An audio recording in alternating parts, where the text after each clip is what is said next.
Buenas, buenas. Bueno, ¿cómo les va? Feliz Día del Estudiante. En este formato raro, bueno, si lo están viendo en el mismo día, feliz día. Si lo están viendo después, bueno, que hayan tenido un gran Día del Estudiante y lo hayan pasado bien. Me hace acordar un poco esto a la pandemia, es raro. Es de noche, estoy solo. Es Día del Estudiante. 0:40 para ser más exacto, así que medio un noctámbulo lo mío para hoy.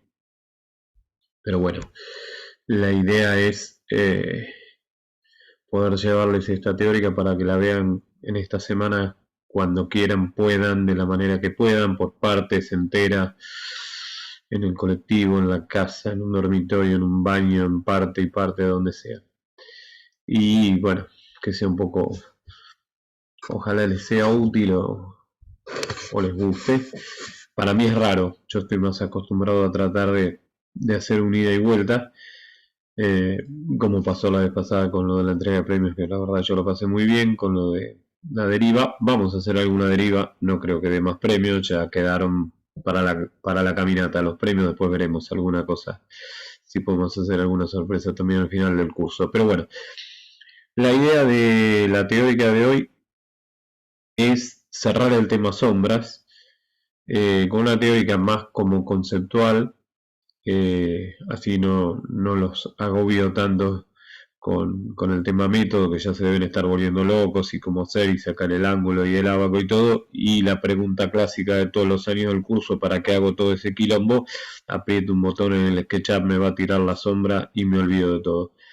Con lo cual paso a compartir pantalla, se me va a empezar a ver chiquitito, lo cual está mucho mejor, y voy a compartir la pantalla. Así que vamos a poner acá Share Computer Audio y el Share Screen.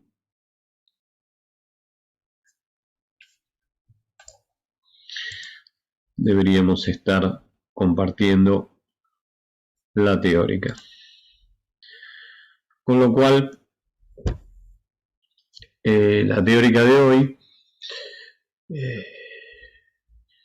se tiene que ver con la idea de la sombra y la percepción del problema de sombras en la obra de alguien que me imagino que ya deben estar sabiendo quién puede ser.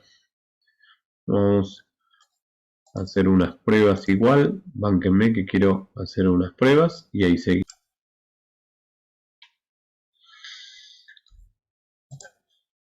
Muy bien, ahí estamos de vuelta.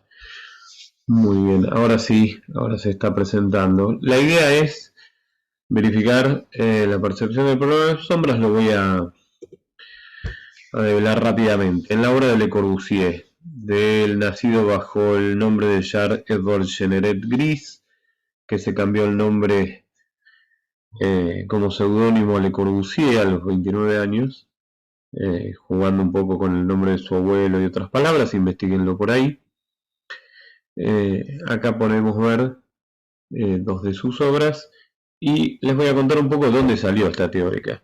Yo tengo un libro de dibujos de Le Corbusier, y hace varios años atrás, pensando en dar en SRG una teórica sobre dibujos de Le Corbusier, mirando el libro, me di cuenta que el libro, que iba en orden cronológico a través de sus obras, iba variando mucho en los dibujos, pero sobre todo iba variando mucho en cómo dibujaba las sombras sobre los dibujos.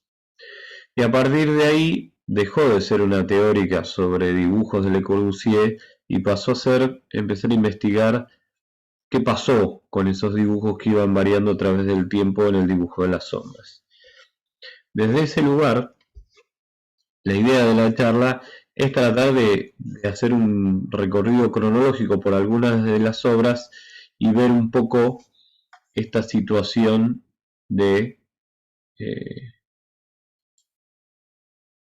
Le Corbusier y su relación con el tema obras. Vamos a poner un puntero láser, así lo tenemos ahí a mano para lo que queramos usar. Perfecto. Una de sus primeras obras de su etapa moderna, La Casa Laroche-Generet, de 1922-23, coincidía con algunos escritos de Le Corbusier, como eran los del Esprit Nouveau, ¿no?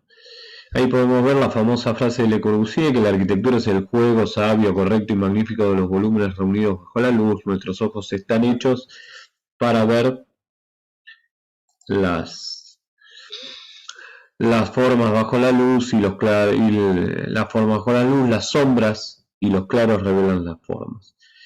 Este primer dibujo que yo pongo debajo no revela ninguna forma, pero es un dibujo muy clásico de la época de Le Corbusier, donde él marcaba sobre todo las relaciones proporcionales de las distintas figuras con las que iba conformando la obra de arquitectura, tanto por ejemplo la fachada en general, como elementos más chicos como los aventanamientos y las relaciones submedias, trabajando en las relaciones de la proporción áurea, en la cual en esta época Le Corbusier investigaba mucho. Siguiendo, vamos a ver, ahí está, pasando, perdón, vamos a ir para atrás, pasando a otros dibujos de la misma obra. Esperen que está haciendo trampa esto. Bien, podemos ver que en esa misma obra, el dibujo donde Le Corbusier representa las sombras, prácticamente es un dibujo bastante primario donde las sombras están tiradas a 45 grados y de alguna manera muestran solamente las diferencias importantes de los volúmenes, ¿no?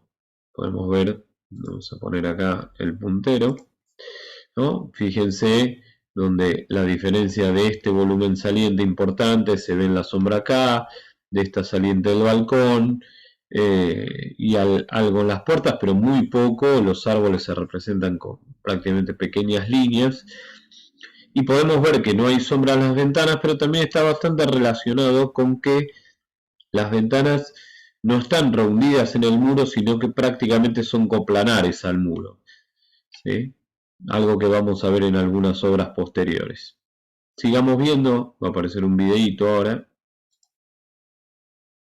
¿Sí? Vamos a ver, ahí está. ¿Sí? Vamos a dejarlo, capaz lo adelanto, ahora vamos viendo que la vuelve las dinámicas, pero lo que me parece importante recalcar, fíjense que los muros que por fuera se veían completamente lisos, vamos a ver, los muros que se veían completamente lisos, acá se ve la estructura hacia el lado interior de la obra, ¿no? Las vigas, las columnas, o sea que la obra se preocupa mucho por ocultar su estructura, ¿sí? Hacia la afuera, pero remarcarla completamente hacia la adentro. Bien. Acá se ve también en el video cómo la columna también va apareciendo, y eso por el hecho de tirar justamente las carpinterías hacia afuera para ocultar toda forma de relieve en el exterior, ¿sí? Lo mismo, ahora seguimos viendo la obra, fíjense en la fachada, eso se ve claramente, como las ventanas hasta tienen en el marco una pequeña saliente en los umbrales, pero una búsqueda muy profunda de ser lo más coplanar posible, tanto en las ventanas como en los portones, ¿sí? Y todo lo que tiene que ver con el espesor, también se ve en las carpinterías, está revelado siempre hacia el interior de la obra.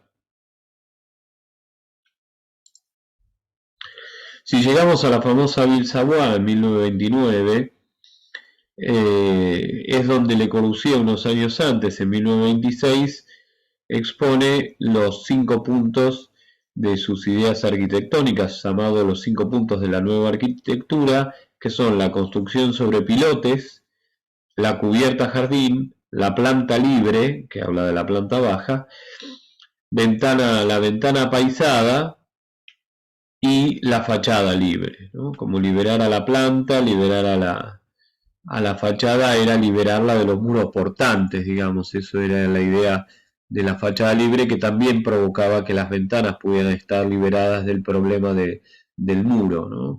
Con la idea de la estructura moderna.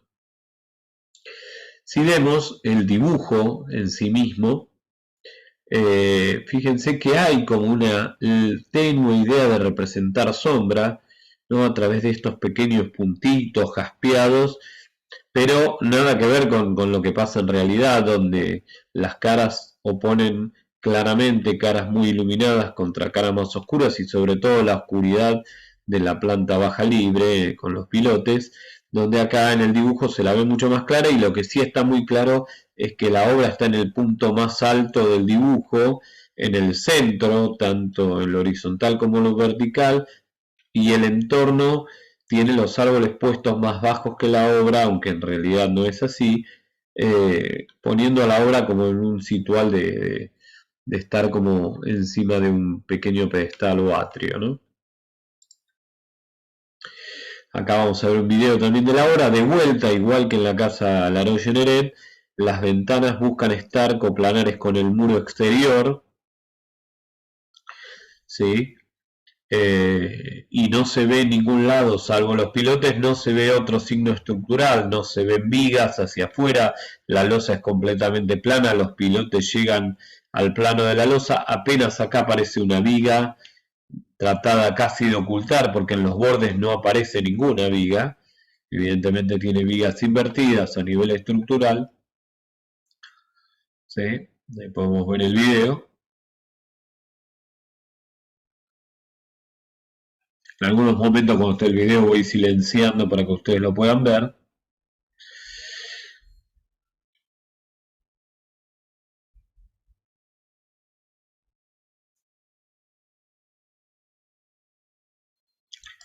Si vamos pasando a las imágenes interiores, volvemos a ver lo que vimos en la casa Laroche-Neret. El muro completamente liso de afuera se ve claramente nervurado del lado interior con sus columnas y vigas dinteles que hacen que casi esta fachada sea una especie de sentido escenográfico, ¿no? No solamente porque en vez de poner una baranda pone como un marco que genera realmente una división entre el espacio exterior y esta especie de exterior-interior, sino que además también por esta idea de, de ocultar, digamos, lo que es el sistema estructural hacia el exterior, pero dejarlo completamente expuesto en el interior, no generar muros gruesos, o sea, tal cual decía en su discurso Le Corbusier, liberar a la fachada, porque si volvemos a ocultar la estructura también en el lado interior, eso implicaba de vuelta lo que sería restringir un poco también al muro, ¿no? No liberarlo como él planteaba, ya que tenía que cumplir sino un rol de alguna manera encubrir la estructura, pero sí decidir hacia dónde colocarla. Si seguimos viendo obras de ese periodo, ya llegamos a 1930, vemos este hostel para estudiantes suizos en París, donde de vuelta tenemos la planta baja libre, vamos a tener una terraza jardinada. Acá tenemos lo que prácticamente es un muro cortina, más que una ventana paisada, pero de alguna manera cumpliendo el rol de liberar a la ventana del muro, ¿sí? Si seguimos viendo al dibujo siguiente, podemos ver una axonometría con sombras, donde de vuelta las sombras solo parecen estar para enmarcar las diferencias volumétricas y de alguna manera el planteo geométrico de la obra, y no mucho más, o sea, plantear que hay como unas diferencias de nivel en la terraza y esta idea de variación del volumen, pero prácticamente no hay marcas de dibujo del entorno, salvo estos pequeños árboles un poquito menos pobres que la casa de Laroche, pero prácticamente muy pobres a nivel del dibujo, y prácticamente se está plantando como una obra completamente aislada, ¿no? Se plantea. Si la vemos en realidad, vemos que en realidad en el entorno había otros edificios y de épocas muy diferentes, pero podemos ver claramente que de vuelta el muro está tanto en el muro cortina como en el contrafrente, en las ventanas aisladas del muro más cerrado, completamente coplanar al muro exterior. De vuelta no hay rehundidos, lo cual no genera ningún tipo de sombra importante al exterior sobre el muro. Las sombras se generan sí o en las diferencias volumétricas entre el volumen principal y el secundario de las circulaciones y este de acceso, o en la liberación de la planta baja, y en la oscuridad que se genera a través de las sombras en esa oscuridad. Pero como planteaba un poco Le Corbusier en sus primeras frases, esta idea del, entre comillas, juego de los volúmenes bajo la luz. Si vemos la obra algunos años adelante, varios años adelante, podemos ver algo bastante peculiar, no sé si alguno ya lo habrá notado, pero es como una diferencia en el muro cortina, ¿no? Acá se ven las plantas, el plano de las habitaciones, la parte de las circulaciones que sale como un volumen con otro tipo de geometría, el acceso del que hablábamos que tiene, digamos, de alguna manera le da forma a esa escalera a través de esa forma que tiene el acceso con este muro de piedra, y la planta baja con estas columnas ya casi dejan de ser pilotes para ser unos buenos pilares, pero que dejan este sector de la planta baja libre. Si avanzamos un poco más, podemos ver lo que yo les decía, las ventanas del muro cortina. Varios años después se les agregó estas persianas barrio que pueden mover las celdas para dejar la luz o mitigarla completamente, evidentemente porque las cortinas interiores no eran suficientes para mitigar probablemente el problema del sol y del calor. Algo que ya vamos a ver qué consecuencias tiene más adelante. Para la misma época, Le Corbusier siguió con investigaciones de la famosa máquina de habitar de la cual él hablaba y generó dos conceptos, dos conceptos que era el del muro neutral y el de la respiración exacta, donde él hablaba de un edificio en cuya fachada hacia el lado más caluroso generaba no dobles vidrios, sino dos hileras de ventanas separadas por unos 20-30 centímetros, donde generaba una circulación de aire a través de un motor en la terraza y una recirculación que pasaba a través de esos ventanales, los cuales no ventilaban para nada, o sea, el muro cortina era completamente cerrado y el edificio ventilaba autónomamente al clima exterior. Eso era la idea del muro neutral y la respiración exacta, que Le Corbusier quiere poner en práctica en dos proyectos que hace para esa época. Uno, la ciudad de refugio en París, y otro, el centro Soyuz en Moscú, un centro del gobierno de Rusia, de Moscú, de la Unión Soviética. Con independencia de las condiciones de emplazamiento, Le Corbusier quiere plantar una estructura completamente, una temperatura completamente constante con el uso de la tecnología. La idea de que cualquier edificio en cualquier parte del mundo iba a funcionar de la misma manera, esta idea de trabajar completamente como una máquina, apartado de toda idea de influencia del sitio. Años antes, en el Club de Trabajadores en Rusia, que también hace Le Corbusier, hay un precedente de dobles vidrios, pero bueno, esto es lo que desarrolla en el Centro Soyuz. Hace este edificio completamente hermético, que como todo edificio dependiente de un gobierno, no tiene los recursos económicos que pueden tener a veces otros edificios, y se hace a medias todo el trabajo de las respiraciones, o sea, se hacen las paredes de doble cristal, pero el sistema de calefacción se vuelve muy caro para poder llevar adelante.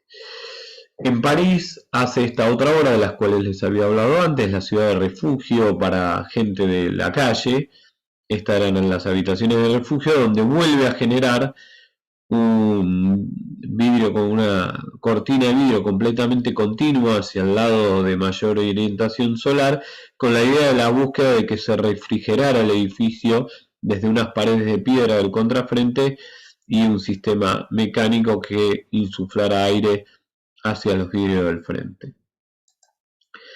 El edificio acondicionado durante todo el año. En Buenos Aires, para la misma época, da una conferencia donde yo voy a leer lo que ustedes van a estar leyendo mientras voy dando la charla, pero que me interesaba darle un poco de entonación a esta situación, no siempre voy a estar leyendo el texto. Cada país construye sus casas en función a su clima. A esta hora de interpenetración general de técnicas científicas internacionales propongo una sola casa para todos los países y para todos los climas. La casa con respiración exacta. Fabrico aire a 18 grados de temperatura con una humedad conforme a las necesidades de la estación. Por medio de un ventilador soplo este aire en unos pozos de ventilación convenientemente dispuestos. Unos medios de expansión de este aire son creados, los cuales anulan toda corriente del aire emana este régimen. Bueno, todo esto que con tanta pasión explica Le Corbusier hablaba de esta idea de una sola casa para cualquier parte del mundo, ¿no? Como un sistema genérico que no tuviera que adaptarse a ninguna de las diferencias que hay en los distintos lugares. ¿Y qué pasó? Bueno, cuando intentó ponerlas en práctica, como pasó en Rusia, también en Francia falló, y falló tanto que lo procesaron judicialmente porque se sobrecalentaba tanto el muro cortina, que después voy a explicar por qué llegamos a esta fachada del mismo edificio, pero se sobrecalentaba tanto el muro cortina que la gente de la calle que venía a curarse y a protegerse en este edificio se terminaba enfermando. Quejas de médicos y pacientes por la elevada temperatura, la falta de ventilación, recuerden que estas ventanas no abrían, con lo cual tras las demandas lo primero que tuvo que hacer Le Corbusier para pagar el juicio perdido fue instalar 45 ventanas que pudieran abrir. Y varios años después de la Segunda Guerra Mundial, donde este edificio fue en parte destruido, sobre todo en los cristales, por los bombardeos de la guerra, Le Corbusier, casi 20 años después, coloca el famoso Brise-Soleil, del cual ya voy a hablar más adelante, y fíjense el cambio entre la fachada original y la que cuenta ahora el edificio, ¿no? Esto fue instalado, de vuelta les digo, en el 51, prácticamente 20 años después del proyecto original. Con lo cual Le Corbusier dijo, bueno, le pifié 2 veces, le pifié en Moscú, le pifié en Francia sobre todo, porque me hicieron un juicio y perdí, con lo cual algo va a haber que estudiar del problema del sol y de las sombras, y justo le cae como anillo al dedo un proyecto que le pide un desarrollador, un empresario, un complejo residencial en Argel, que es la capital de Argelia para la misma época. Un lugar además de Argelia con bastante incidencia con el problema del calor. Con lo cual Le Corbusier plantea un edificio doblemente escalonado, con un sol sonriente, que se ve domado por Le Corbusier a través de estas dobles escalonamientos, unos en forma de terrazas con la vista hacia el mar y otros en forma de escalonamiento internos en las partes contrarias de estas habitaciones. Igual, como pasa en la vida, siempre surgen problemas. Le Corbusier usó o utilizó, mejor dicho, el uso horario de Europa y no el de Argelia, con lo cual todo el estudio que hizo del escalonamiento falló, el edificio no sirvió porque, como pasa cuando seteamos mal el SketchUp, usamos el uso horario de un lugar no correspondiente con donde estamos geolocalizando nuestro edificio, cosa que también le pasó a Le Corbusier sin utilizar el SketchUp. Y entonces nos encontramos con 2 obras que voy a mostrar ahora que me parecen muy interesantes. Estamos siempre, piénsenlo, ¿no?, en un sentido cronológico mirando la obra de Le Corbusier. Esta obra es de 1935, o sea, es posterior a todas las obras que vimos hasta ahora, posterior a la Ville d'Arroche y posterior a la Ville Savoie, a la famosa Casa Blanca que seguía los 5 puntos de la arquitectura nueva y moderna de pararse sobre pilotes, de dejar una planta baja libre y de generar una terraza jardín y el muro continuo y la fachada libre. Bueno, nada de esto se ve en las casas en Les Mates, en las afueras de Francia, donde podemos ver una obra prácticamente podríamos denominar regionalista, trabajada con piedra y madera del lugar, y donde de vuelta yo quiero que vayan observando, aunque yo no lo marque todo el tiempo en la charla, el tema del dibujo, ¿no? Fíjense cómo acá el trabajo del dibujo de la sombra en esta fachada parece buscar ser muy preciso, al punto de que hay momentos más profundos de la sombra en lo que parece ser una carpintería de fondo, en las columnas que están más cerca del borde del techo. Parece un estudio muy preciso de dónde va dando la sombra en cada lugar, y a su vez va variando también la forma del dibujo en relación al entorno, que es otro de los temas que quiero que vayan viendo a medida que la charla va avanzando. Vamos a pasar a la imagen que sigue si el mouse me vuelve a dejar. Ahí está. Fíjense la comparativa, ¿no?, entre la fachada de la casa de Les Mates y la Villa Roche. La diferencia que hay en el trabajo preciso del dibujo en relación a la sombra, tan preciso como en la Villa Roche era no este dibujo, sino el que estudiaba las proporciones. En este dibujo hasta la sombra parece sucia, ¿no? Y en este parece muy limpia, a pesar de que una obra, podría uno creer, de Le Corbusier, la de arriba, que es anterior a la Laroche, aunque en realidad es completamente posterior. Y a su vez la implantación de la casa tampoco se rige por las líneas del terreno, sino que fíjense cómo está puesto acá la cruz de norte y sur, cómo está puesto, eh, enmarcando dónde están las vistas hacia el mar, dónde están las vistas de los otros sectores, y cómo parece tener que ver ahora sí con el entorno, con las vistas y la orientación, la forma en que la obra se sitúa, en la cual impone sus aberturas y sus muros, y en cómo trabaja entonces sí la relación ahora con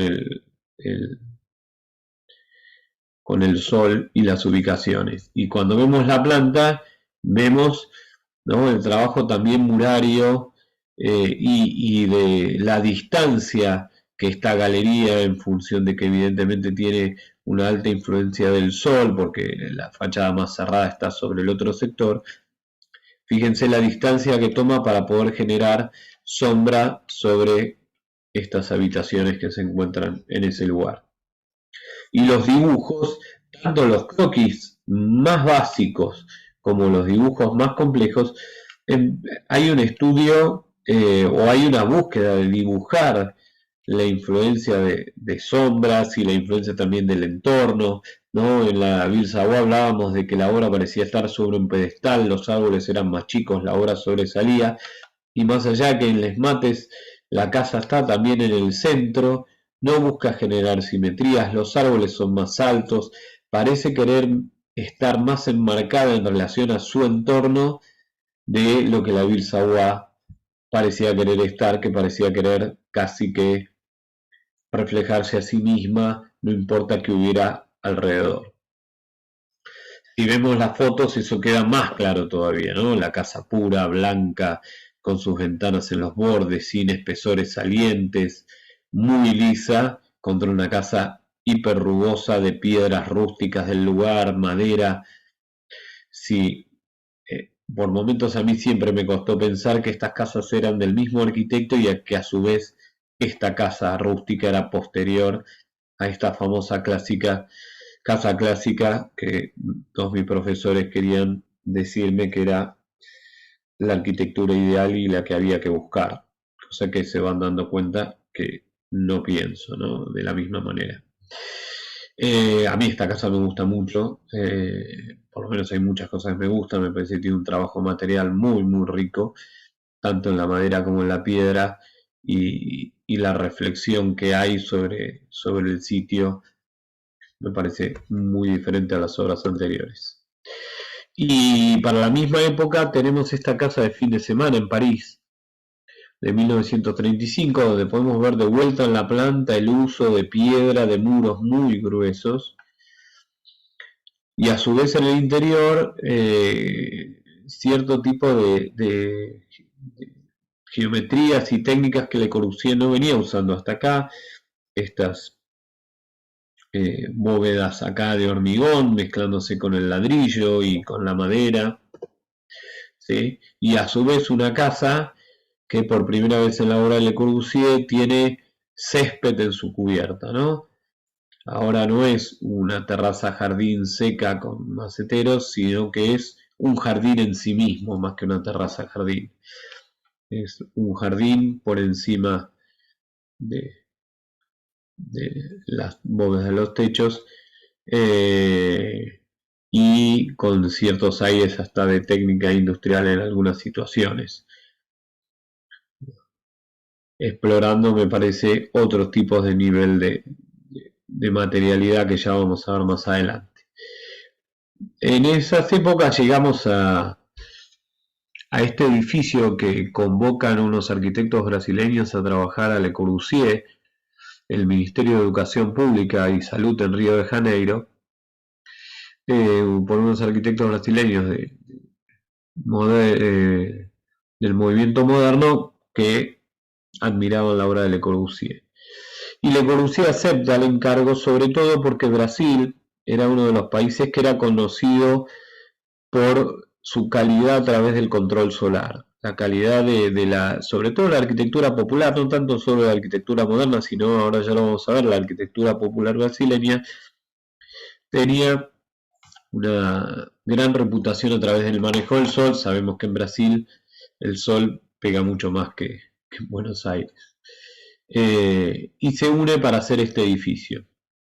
Este edificio tiene su pequeño anecdotario. Por un lado, fíjense que está todo recubierto a la fachada principal de parasoles, que ahora ya lo vamos a ver. El parasol en Brasil viene de herencia de dos lugares. Primero, sobre todo, la arquitectura árabe, y a su vez la arquitectura brasileña lo va transformando en algo propio que ya vamos a ver. En la arquitectura árabe popular, lo que se llaman los mayarabillas son estas celosías en la superficie del muro, muchas veces ya, a veces en madera, a veces en ladrillo o en hierro, ya lo vamos a ver. Era donde prácticamente el muro se vuelve el que filtra la luz, el que deja que entre, pero de la manera en que pueda estar controlada para que no sea agresiva con uno en el interior, pero tampoco uno pierda la posibilidad de la iluminación. La arquitectura árabe tiene unas maravillas artísticas, justamente hablando en Mayaravilla, impresionantes, en estos muros que filtran la luz y que son obras de arte directamente. Acá los podemos ver en hierro, y lo que uno cree que a veces eran casi como dibujos, los famosos arabescos, en realidad podemos ver que tienen un sentido funcional completo, donde en lugares tan calurosos como en los países árabes, filtrar la luz sin que eso se vuelva opacar al edificio es fundamental. Y en eso los árabes han sido maestros y los brasileños han aprendido, al punto de que generaron diferentes materiales muy modernos, como lo que se llama el combogós, que son piezas premoldeadas de hormigón, que van generando diferentes dibujos geométricos, pero que su principal concepto es el del filtrar la luz en el interior de los edificios, ¿no? Fíjense qué parecido esto a los muyarabis de Arabia, y a su vez toda una identidad de la arquitectura moderna brasileña. Algo que Le Corbusier aprendió y trasladó a sus obras de lo que yo llamo el segundo periodo de arquitectura de Le Corbusier, la arquitectura, digamos, que muchos han denominado del movimiento brutalista, más que nada porque, como en sus primeras obras él ocultaba la estructura, acá queda expuesta, y también queda expuesto el material constructivo, en muchos casos el hormigón, que aunque no es así, se ha identificado mucho la arquitectura brutalista solo con el hormigón, pero el brutalismo es un movimiento mucho más rico y complejo y de muchos caracteres diferentes. Pero digamos que Le Corbusier en esta segunda etapa trabaja ahora sí exponiendo la estructura y el material y buscando general, como acá en La Tourette, en el convento de La Tourette en el 57, piensen que las obras que vimos al principio eran de los 30, sea, son obras ya ha entrado mucho en años Le Corbusier y de mucha experiencia arquitectónica. Fíjense el filtrado sobre el pasillo muy similar al del Combogos brasileño. ¿Sí?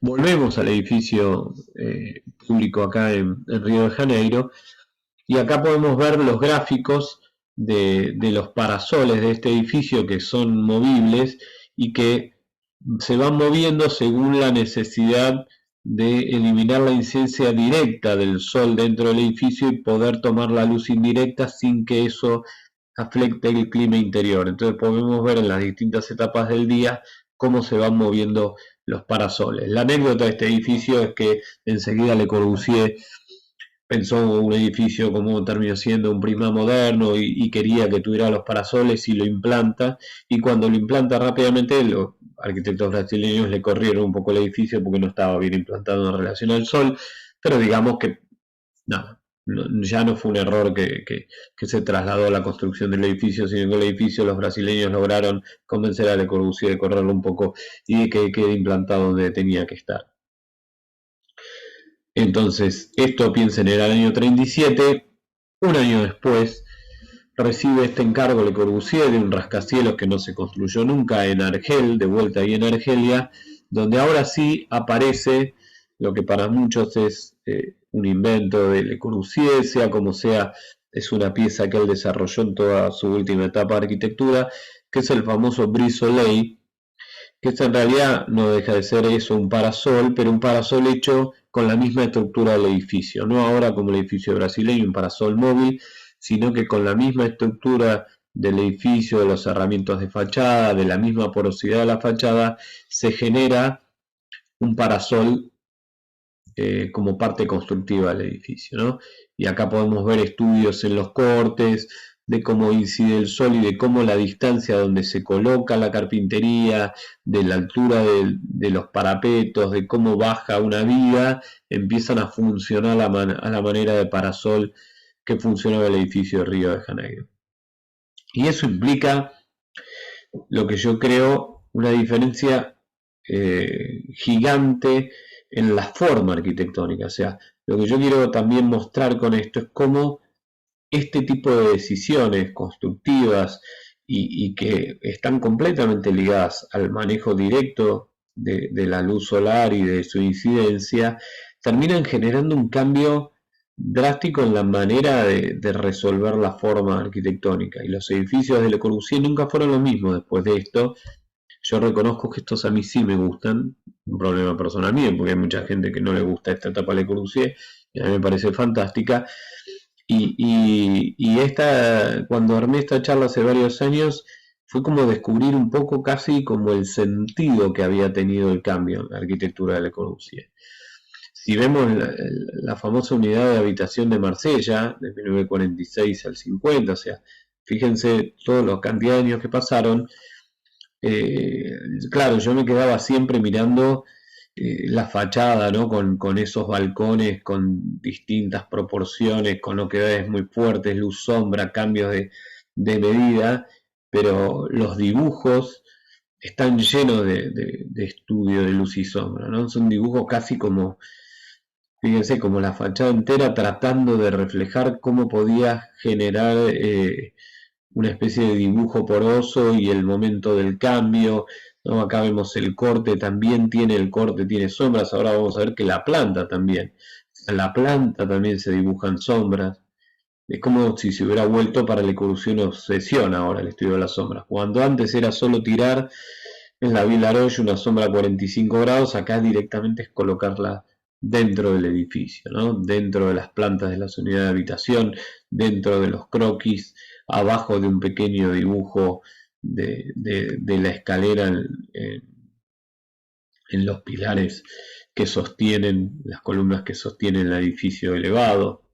¿Sí? Acá vemos el detalle de este dibujo, que lleva un montón de tiempo porque todo está dibujado a mano, ¿no? Para lograr esto.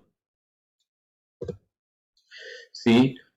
Y podemos ver cómo, bueno, el Brise Soleil aparece en cada cara y aparece ya ahora sí, con el estudio del sol en el verano y en el invierno, y en la parte del mediodía y en el atardecer, y cómo dominarlos en los distintos momentos. O sea, ya no es un sol sonriente en una sola posición, empieza a estudiarse en diferentes momentos del año, en diferentes momentos del día. Son 4 soles, no es uno. Y la relación con el Convocós brasileño que hay en este parapeto de baranda dentro de las unidades de habitación de Marsella no es casualidad, ¿no? Ninguna de estas decisiones parecen casuales, ninguno de estos cambios, ¿no? El hostel de estudiantes y la cara completamente ciega a esta cara completamente trabajada y con rehundidos, y aunque aparecen pedazos de pared ciego, y el modelo sigue siendo levantarse el suelo, con los cambios que hay de esta fachada plana a esta fachada rugosa son astronómicos. Sí, acá vamos a ver un pequeño video también rápidamente, y ahí podemos entender lo que pasó en el edificio del juicio, ¿no? En los 50, con Le Corbusier ya trabajando con estos proyectos como la unidad de habitación de Marsella, dice, bueno, está bien, ya que pagué mi juicio y puse las ventanas de abrir, ahora vamos a poner lo que hay que poner, un brisolei sobre el frente que realmente controle la incidencia de la luz solar, ¿no? Y acá podemos ver cómo el parapeto de la unidad de habitación de Marsella se relaciona completamente con el Convocós brasileño, con las maravillas de Arabia, y completamente distinto a lo que era la fachada original de la ciudad de refugio en las afueras de París para gente sin hogar. Y casi que estas fachadas se vuelven como un icono, ¿no? Es interesantísimo ver los pequeños ajustes, las dobles alturas, las simples alturas, los momentos de cambio, pero también con parasoles que van girando según la relación del sol, ya un nivel de complejidad que nada tiene que ver con esas fachadas completamente continuas sin cambio de sus primeras obras. Y acá nos aparece la facultad, ¿no? En el lugar donde hoy no estamos, porque tenemos feriado, pero que ustedes están prácticamente todos los días de la semana, y yo voy cada tanto, pero he ido mucho, donde parece estos vidrios despojados que cuando estamos en el taller de la esquina se nos viene todo el sol encima, y por qué no vienen parasoles, y qué pasa, y por qué se parece tanto a la hora del hostel de estudiantes, pero en realidad es mentira, no es que ahora se parece a eso, ¿no? A estos vidrios que no paran la luz y que hay que ponerle cartones y cosas y todo eso, pero en realidad estuvo llena de parasoles esta fachada. Esta es la fachada original de los pabellones donde estamos, exageradamente llena de parasoles, porque tenía parasoles donde le daba el sol y donde no le daba, pero digamos que donde le daba el sol cumplía perfectamente la función de mitigar el sol dentro de las aulas, pero dejar entrar la luz. Fíjense hasta el estudio de ser más gruesos en su parte superior, más finos en su parte inferior, donde ya si entra un rayo de luz a lo sumo no da en los pies. Muy, muy bien estudiada esta fachada y estos parasoles. ¿Y qué pasó? ¿Por qué no están? Porque lamentablemente a nivel mantenimiento y alguna facha constructiva probablemente también, pero a nivel mantenimiento mucho, se fueron deteriorando, se fueron cayendo, y cuando se empezaron a caer y a poner en peligro a chicos como ustedes, chicas que están por acá abajo, se decidió sacarlos todos y que la fachada sea esto, lamentablemente, porque fíjense cuánto más linda era así, pero es verdad que no, por suerte no murió nadie aplastado por un parasol, por lo menos no que yo sepa o que alguien se haya enterado. Podían haberse en algún momento puesto algo, pero como no se pudo mantener, tampoco se pudo reponer por ahora. Ojalá se reponga en algún momento. Así que acá podemos ver la diferencia de la esquina entre una y otra, y cuán parecido en realidad era así a esta segunda etapa de arquitectura de Le Corbusier.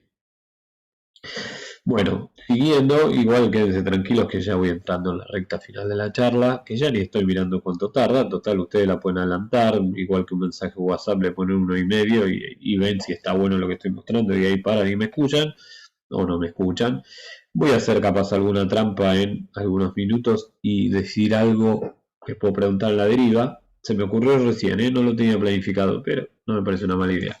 Sigamos, La Capilla de Notre Dame, otra gran obra de la cual siempre me acuerdo de habla José, pues la fue a visitar y yo todavía no pude ir y me encantaría, con lo cual José ya está comprometido a pagarme un viaje para que pueda ir igual que él. Roncham es realmente un estudio completo en relación al problema de la luz, al problema de la luz sobre todo solar. Fíjense el dibujo acá del ciclo solar que hace en esa época Le Corbusier, de las 24 horas del sol, o sea, ya hay como una búsqueda cada vez más profunda del tema. En los dibujos aparece la sombra muy estudiada en todos los dibujos, tanto en los aleros de los techos o en los roundidos de las carpinterías, como en el efecto que ahora vamos a ver en las fotos sobre la rugosidad de la obra, de los muros de la obra, que son como una especie de estuco muy rugoso, de lo que sería para nosotros los más antiguos un salpicret, pero demasiado más rugoso que un salpicret. Después le preguntan el miércoles que viene a José, que la tocó, qué textura podría tener eso, que es como un salpicret a la cuarta, ¿no? Ya lo van a ver en las fotos. Pero a su vez los dibujos estudian diferentes momentos del sol, ¿no? Fíjense, esta fachada lo pone como mucho más cerca de la línea del techo, como si fuera más un horario de mediodía, y acá con una sombra generando con la curvatura del techo más cerca de lo que puede ser la tarde, cayendo sobre este púlpito que hay en este lugar, tanto en los dibujos de fachada representados técnicamente como en los croquis, la búsqueda de ver cómo incidía la luz en esas profundidades, y algo que en realidad en la foto se ve claramente, ¿no?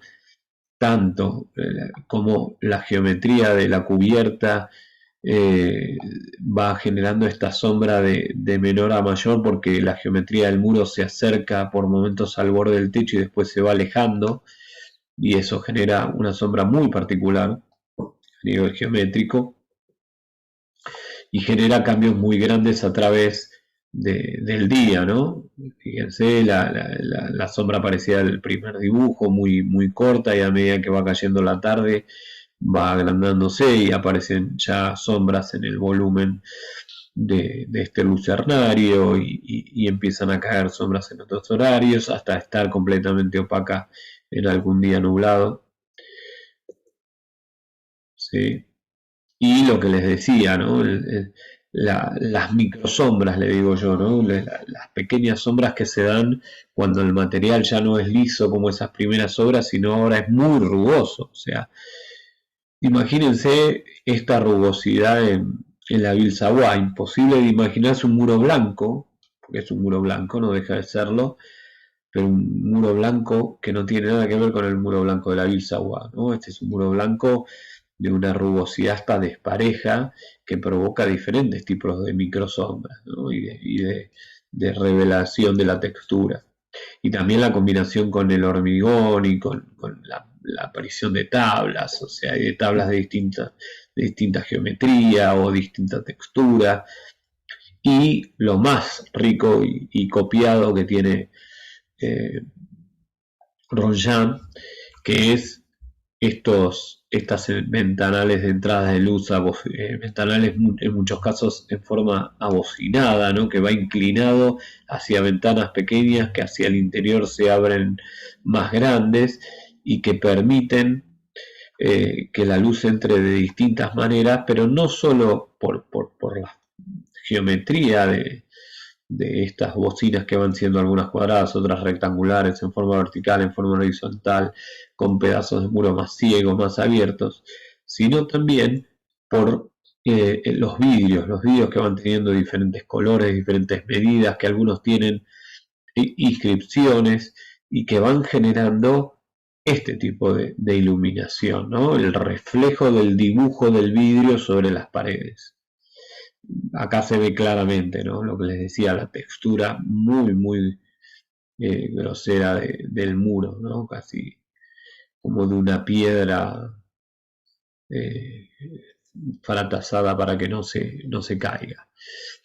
O el lucernario que veíamos y cómo la luz entra por ventanales grandes, por rajas verticales, por pequeñas ventanas. Por supuesto que la luz artificial, esta no fue diseñada por Le Corbusier, le da miradas interesantes a la obra, pero creo que nada se compara con lo que le da en este caso la luz solar y el estudio que hizo Le Corbusier.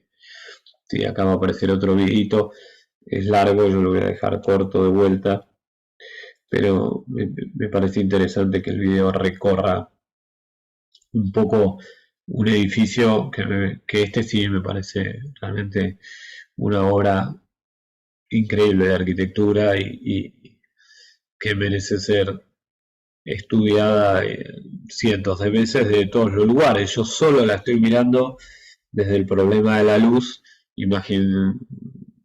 Piensen estudiarla del problema constructivo, del problema geométrico, desde el espacial, desde el compositivo. O sea, es una obra que puede ser estudiada de todos los lugares. Estos microespacios que tiene el exterior, como esta pequeña capilla exterior, ¿sí? que permite usar el edificio de una manera o de otra, para ser hecho por una persona que se declaraba agnóstica, o sea, no creyente. Realmente tiene una espiritualidad impresionante, ¿no? Convive también con la manera de usar un edificio como este. Ese tipo de composición de ventanas por equilibrios, por asimetrías, también ha sido tratado de copiar de todas las maneras posibles y se diferencia mucho de otras etapas de Le Corbusier. Ahí vemos el tema de la luz, del color, las entradas, realmente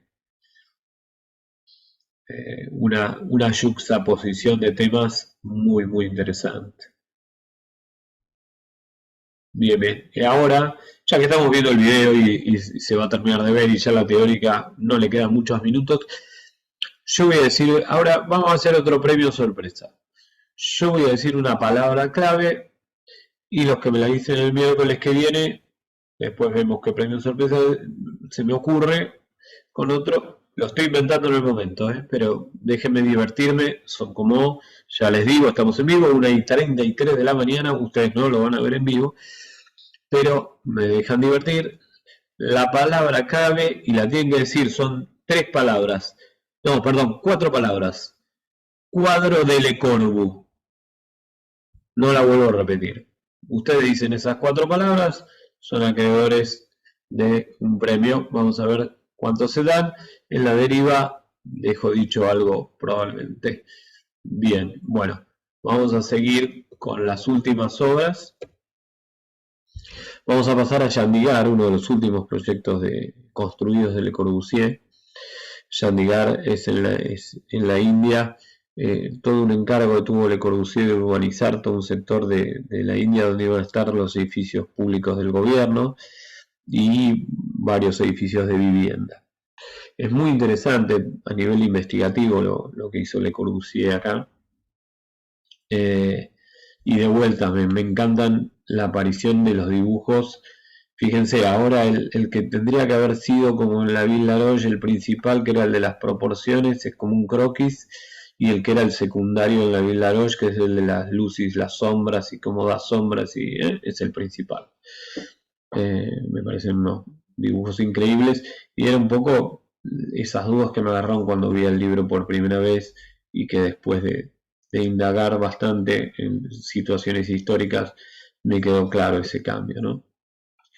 Fíjense la relación de estos dibujos con lo que termina pasando, ¿no? Con estos ritmos que se dan entre lo repetitivo y de muy denso, entonces tiene mucha sombra lo denso, y los momentos de más aire o menor densidad, donde los tamaños de las cosas cambian, y por eso, aunque no esté dibujado acá exactamente igual a como terminó siendo, o esta escalera tampoco, sí está claro como ese ritmo de densidades, ¿no? Que da la luz y la sombra. Y después sí hay un estudio particular de ese sector de la fachada que tiene como más tiempo, diría yo, metafóricamente, y empieza a ver como un estudio muy grande de ese lugar, ¿no? Más esquemáticamente, más claramente a través de acá del trabajo luz y sombra. Y ¿no? Acá en los croquis y en la construcción de realmente una pieza magnífica.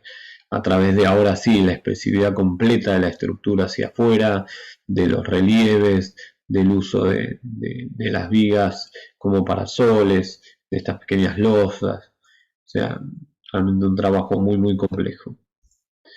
¿No? Y una cara muy, muy de mucho relieve, o sea, es como la fachada de Marsella, pero hiper complejizada, ¿no? Como seguir trabajando sobre una matriz, pero ahora enriqueciéndola mucho, cambiándola de sentido por el tipo de función que tiene el edificio, el tamaño también, que es mucho más grande que el de Marsella. Acá vemos otros edificios, bueno, acá vemos el edificio del que estábamos viendo, el secretariado.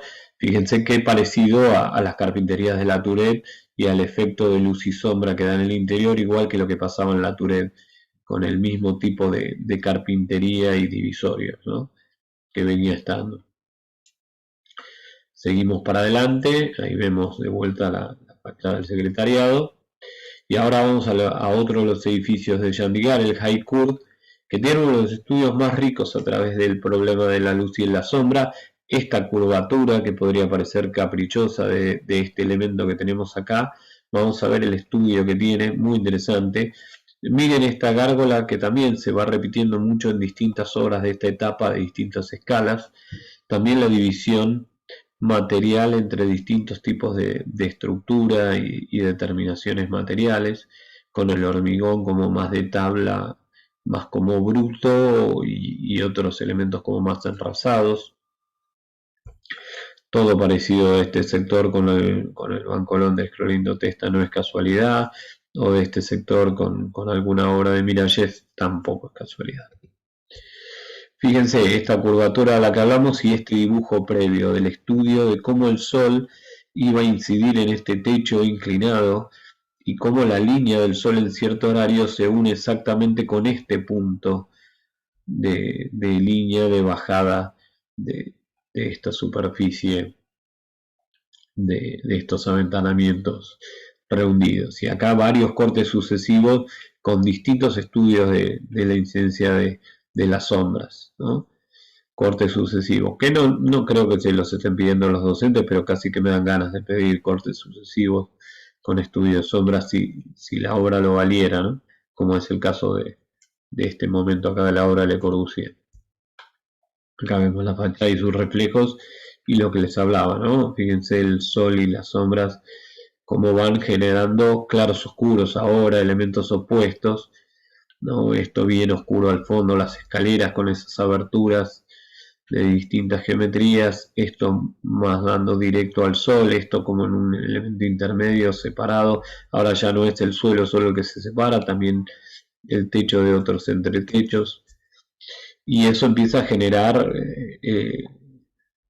digamos, encuentros muy ricos de situaciones espaciales, tanto exteriores, semicubiertas, que se vuelven muy expresivos y que las fotografías blanco y negro lo enmarcan más, ¿no? Estas oposiciones entre materiales más calizos, más puros, con otros que podríamos llamar más impuros o con más imperfecciones. Me parece que también la incorporación en la obra de Le Corbusier de la imperfección es muy, muy, muy rica, para mí la vuelve mucho mejor. Y la vuelve de muchas características ribetes diferentes al punto de que por momentos parecen cuadros algunas de estas fotografías, cuadros de Chirico, si no lo conocen búsquenlo por ahí, un gran pintor del surrealismo. Y para cerrar, última obra, una obra no muy conocida de Le Corbusier, la Joule House, en Francia, también de la etapa más tardía de Le Corbusier, 54-56.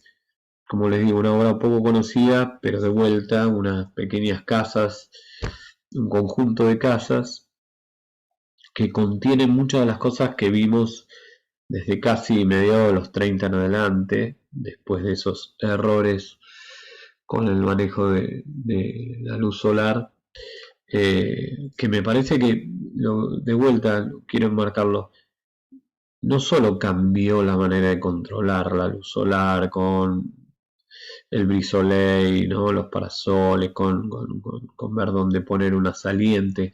Cambió completamente, por ejemplo, el paradigma material, y esta obra lo muestra en todo su esplendor.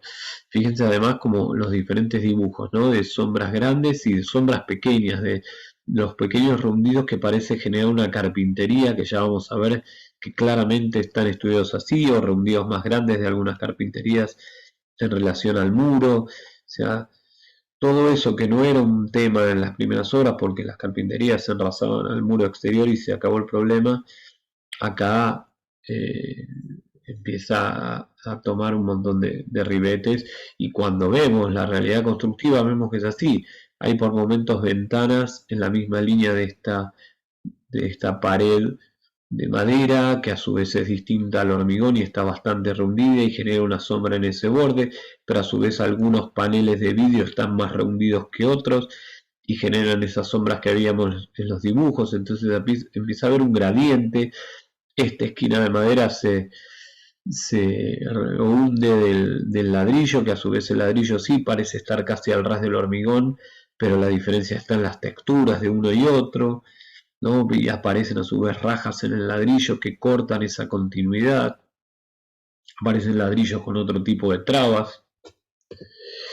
Vuelve a aparecer el césped salvaje sobre los techos, ¿no? O sea, de vuelta, no es la terraza jardín, es un jardín, ¿no? Directamente metido arriba del techo, igual que esa obra del 35 en París, ¿no? Y fíjense la carpintería como acá cambia en las esquinas, y acá sí se rehunde del muro de ladrillo, ¿no? Realmente acá se rehunde mucho más en el acceso. Una obra que además tiene mucho cambio de materiales. También juega mucho acá, fíjense el dibujo de las tablas del hormigón, generando distintos tipos de composiciones. Y en el interior, estas bóvedas de ladrillo, jugando ahora, a diferencia del exterior, con la composición a través del color, a través de diferenciar planos y volúmenes a través del color. Entonces es superficies blancas de colores, las ventanas abocinadas de Ronjan, pero puestas al servicio de generar muebles, un hogar, el hormigón que vuelve a aparecer bruto contra la pared blanca completamente terminada del yeso. Acá un pequeño video de un poco cómo son estas dos casitas, estas casas yuxtapuestas en cuanto a su composición. Pero fíjense, es una composición a nivel geométrico muy simple, pero la manera de terminar estas superficies en el exterior y el interior, porque todo este trabajo que vimos en madera, como vimos antes, genera muebles en el interior, además de generar cambios en el exterior. Hay un trabajo sobre ese umbral entre exterior e interior que aparece en toda esta etapa de estos 20 años de cierre de arquitectura de Le Corbusier, que no están en sus primeros 15, 20 años.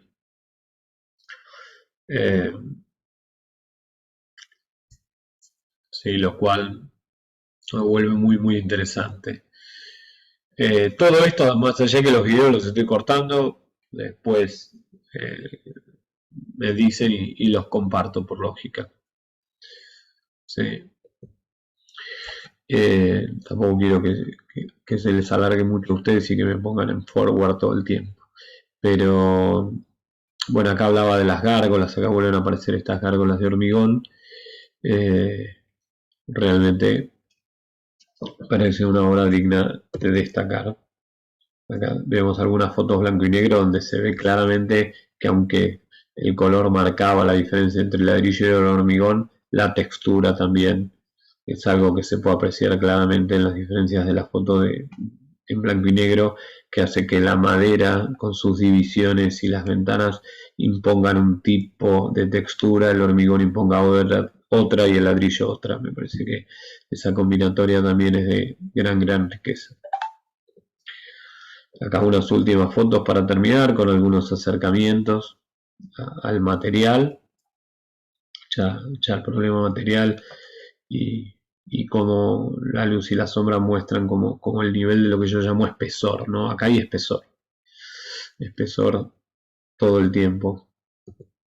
Así que bueno, acá está un poco la bibliografía de la teórica. Nada, lo único que quería cerrar como pequeña metáfora que la teórica siempre ha tenido es que, bien, si Le Corbusier tuvo que equivocarse y feo, se equivocó en varias etapas de su carrera y le sirvió para cambiar su arquitectura, aprovechen la facultad, equivóquense ahora, traten de estudiar sombra profundamente, vieron que no es un problema menor, no se resuelve con un botón de la computadora, se resuelve pensando integralmente a la arquitectura, junto con otras problemáticas de la arquitectura, hoy que está tan en boga el tema de la sustentabilidad, en realidad ha estado toda la vida, pero está bueno que lo discutamos y está bueno que lo pongamos en foco porque es hacer más integral a todas las herramientas que tenemos para la arquitectura, con lo cual, un poco la metáfora es, Le Corbusier se equivocó, pero lo que está bueno es que aprendió y corrigió. Y eso le pasa a todos, y nos pasa a todos y nos va a seguir pasando. Yo me equivoco todo el tiempo, mucho más que Le Corbusier, por eso Le Corbusier me lleva leguas de lo que sea. Pero nada, es eso. Así que espero que haya sido buena la teórica, que voy a salir de compartir la pantalla, así me despido mirándolos más en grande, aunque los asuste un poco. Así que bueno, nos vemos el miércoles que viene en el seminario, momento en que vean la teórica. Después voy a subir mañana, hoy miércoles, pero más tarde subiré alguna deriva. No vuelvo a repetir la frase clave para el premio, búsquenla o no. Y bueno, nada, nos vemos. Hasta luego.